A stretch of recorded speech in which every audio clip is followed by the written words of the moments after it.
could also, however, be a cell phone, and he's trying to get reception to make a call. I feel like he would be going more like this. If it were a cell phone, we can't tell. We can't tell. It's not high resolution enough. Now, there were a couple other folks who passed away September 11th, but were not at the World Trade Center. You put the category being neither first responders nor trade center employees. This is who you're talking about. It would be William Biggert, the only journalist who died that day. The videographer for the FDNY, and I believe the videographer for the NYPD also died that day, but they would be considered first responders, not journalists.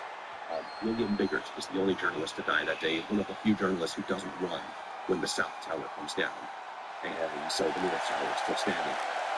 He is taking some breathtaking photographs of the destruction as the smoke starts to clear, including a photograph of a Marriott Hotel, World Trade Center 3, ripped in half. And this photograph is considered the last photograph that he ever took. The National Institute of Standards and Technology has determined that this photograph was taken 3 seconds before the North Tower started to collapse, which came down in roughly 11 seconds. So I would say clearly this photograph was taken 15 seconds before people died. And his body and his cameras are found 5 days later, or 4 or 5 days later. 2 digital cameras, 1 film camera, and I think it's the digital camera that was recovered, but film cameras were destroyed. People with film camera are just small, more likely to survive. Smaller objects were more likely to survive. People talk about the passport of one of the hijackers. You have to remember that it is sealed in plastic. It would more likely go flying, and it's not necessarily going to burn up. You have to look at all the paper flying out of the buildings, which is not on fire. A lot of it just gets blown out. As crazy a coincidence as it is, it's not the most unlikely thing. This guy's memory card is saved, so that's how we have his photograph. The other person is Dr. Sneha Ann Philip. Dr. Sneha Ann Philip lived in Battery Park City, and she's not late. She is last seen on September 10th at the Century 21. Century 21 is still here. It's right next to the Oculus, the new World Trade Center, and it's when you say 1,000 feet away from the North Tower, 800 feet away from the South Tower. She's last seen on Century 21 on September 10th, shopping. And she apparently made a phone call to a friend on September 10th. I'm going to theater at Windows to the World. Remember, this is dinner on September 10th, not breakfast on September 11th. In any sense, she does not do that with her friend.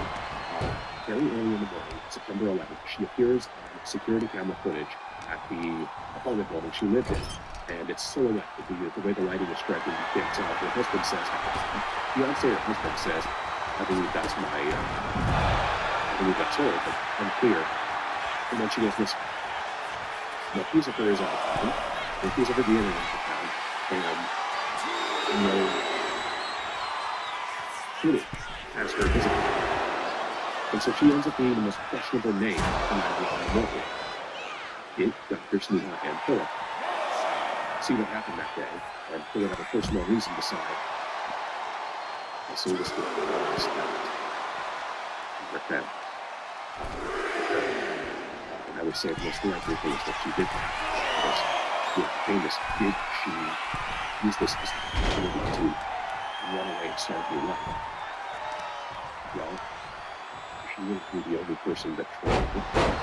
The last 3 people to come forward and reveal themselves as alive were in December of 2002. So this is 15 months later after 9/11. And what I believe happened is they heard their names read at the first anniversary, kind of a sort of gratifying situation that they were doing. That way some of them started having those like the death certificates in their names. And they basically came forward and said, like, hi, look at me, I'm alive, I'm not dead. All 3 of them, I believe, were immigrants. All 3 of them had strained relationships with their family members, so they were not answering phone calls. Immigrants, the families get home and stuff. So they were call like that and say, hey, I'm alive. They were like, a phone call you.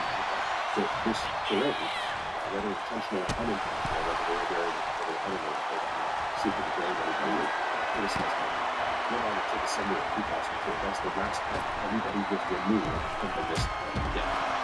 So, Dr. Sneaton and Philip, you know, they got that family to help try to get the name listed for the label.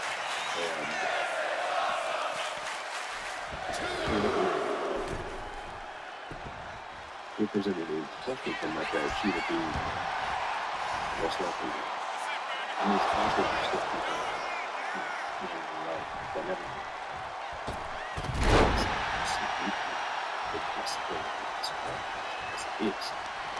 You know, I don't want to get the, I don't want to get disrespectful language, you know, because people lost their loved ones that day. It's a painful thing to suggest that a loved one is choosing or something.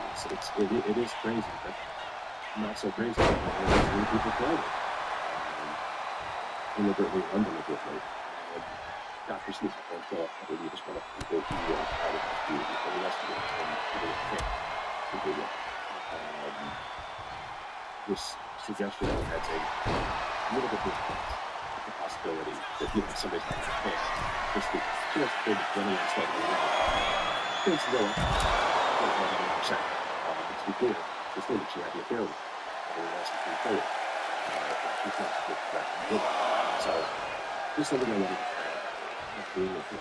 Now, there is a gentleman, I believe, who was killed, who was murdered outside very civil. And this is the only other person that in New York City has over 11 outside the place. He was an immigrant. He had a driver in the apartment, which wasn't going to happen after all that. So he just started looking for other work, and apparently found a cleaning job.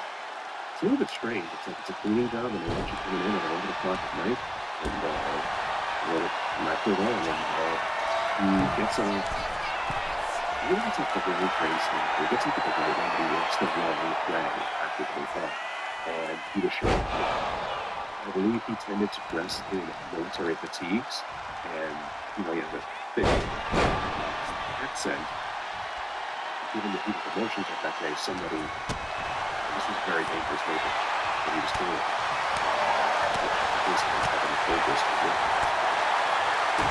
It's possible they just, you know, they were like, oh, for an accident, terrorists. This ignorant person who did this. It's really turned out. I think the case was closed undetermined, but there are actually people in the NYPD who tried to have it reopened because they left things on yeah, it's fascinating.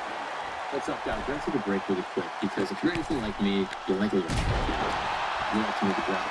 You're even like two during the day.